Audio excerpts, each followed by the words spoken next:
आज Doubtnut app download करें। Doubtnut पर अपने सभी गणित, रसायन विज्ञान, भौतिक विज्ञान और जीव विज्ञान के डाउट्स का करो सफाया। बस प्रश्न की फोटो खींचो, एक ही प्रश्न को क्रॉप करो और तुरंत वीडियो सोल्यूशन पाओ। अभी डाउनलोड करें। नमस्कार, अपना प्रश्न है अंतरिक्ष तरंग संचरण विधि में ध्वनि तरंगों को एक स्थान से दूसरे स्थान तक कैसे भेजा जाता है। पहला विकल्प दिया है तारों के द्वारा, दूसरा दिया अंतरिक्ष द्वारा, तीसरा स्थिर विद्युत चुंबकीय तरंगों पर संबंध करके और चौथा अवमंदित विद्युत चुंबकीय तरंगों को पर संबंध करके। तो सबसे पहले हम लोग अंतरिक्ष तरंग संचरण विधि को समझते हैं। अंतरिक्ष तरंग संचरण विधि में क्या है, हम लोग रेडियो तरंगों को एंटीना के द्वारा क्या करते हैं, वायुमंडल में प्रेषित कर देते हैं और ये रेडियो तरंगें क्या होती हैं, इस प्रकार से संचरित होती है आगे और पृथ्वी के क्षोभ मंडल से टकराकर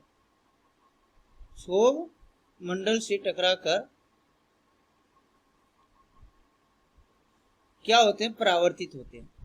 और ये परावर्तित तरंगें,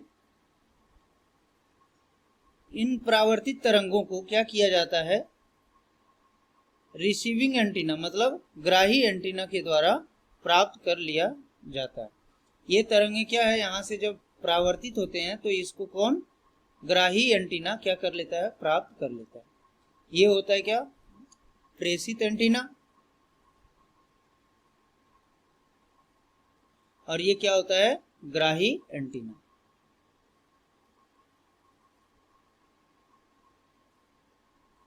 और इस प्रकार से हम लोग क्या करते हैं, अंतरिक्ष तरंग संचरण विधि में रेडियो तरंगों को संचरित करते हैं।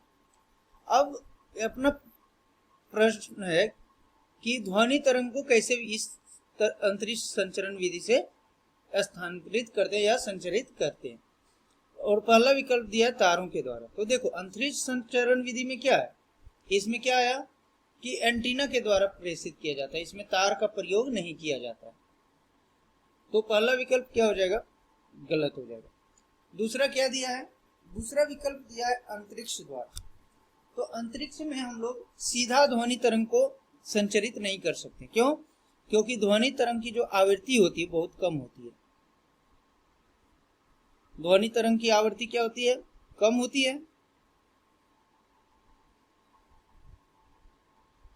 और कम आवृत्ति के तरंगों को यदि हम क्या है अंतरिक्ष में संचरित करते हैं तो उसके जो आयाम होता है मतलब ऊर्जा जो होती है अधिक हानि होती है। इसलिए हम ध्वनि तरंग को क्या करते हैं, अंतरिक्ष में सीधा संचरित नहीं कर सकते।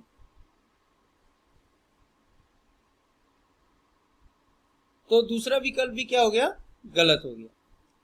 तो इसको कैसे संचरित करते ध्वनि तरंग को, तो ध्वनि तरंग को संचरित करने के लिए हम लोग क्या करते हैं, ध्वनि तरंग को विद्युत चुंबकीय तरंग के साथ क्या किया जाता है, अध्यारोपित किया जाता है। ये क्या है, विद्युत चुंबकीय तरंग।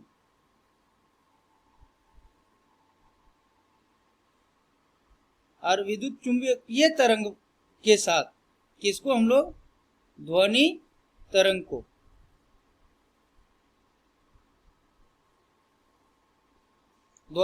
हम लोग क्या कर देते हैं, अध्यारोपित कर देते हैं। ये दोनों तरंगों को आपस में हम लोग क्या कर देते हैं, अध्यारोपित कर देते हैं। और अध्यारोपण के बाद यहां पर क्या बनता है, मॉड्यूलित तरंग बनता है।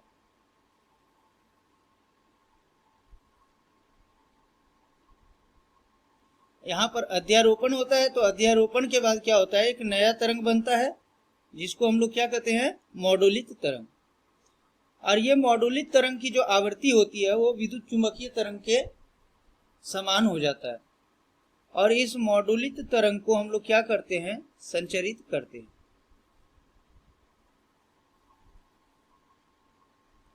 इस मॉड्यूलित तरंग को हम लोग किसके द्वारा, प्रेषी एंटीना के द्वारा क्या कर देते हैं,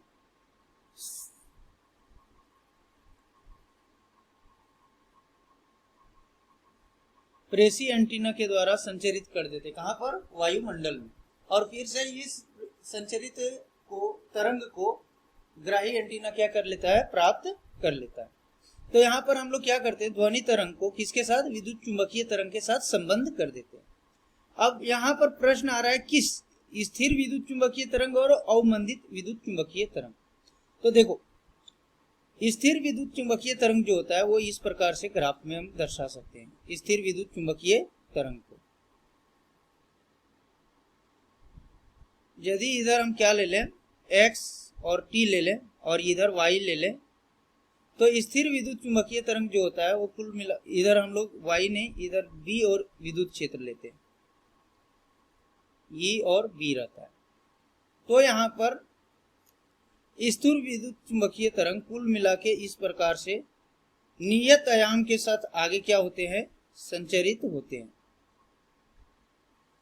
और अवमंदित विद्युत चुंबकीय तरंग क्या होता है, तो अवमंदित विद्युत चुंबकीय तरंग में जो विद्युत क्षेत्र और चुंबकीय क्षेत्र है वो क्या होते हैं समय के साथ और दूरी के साथ इस प्रकार से विद्युत